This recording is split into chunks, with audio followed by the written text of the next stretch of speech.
ఊగిసలాడే పడవకున్న బంధం చూడు. కొంటె వయసు కోరికలాగా గోదారి ఉరకలు చూడు. ఉరకలేక ఊగిసలాడే పడవకున్న బంధం చూడు. ఒడ్డుతోనో నీటితోనో పడవ ముడిపడి ఉండాలి. ఒడ్డుతోనో నీటితోనో పడవ ముడిపడి ఉండాలి. ఎప్పుడే ముడి ఎవరితో పడి పడవ పయనం సాగునో మరి.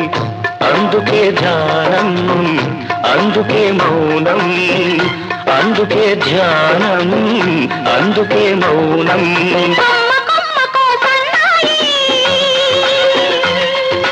కోటి రాగాలు ఉన్నాయి.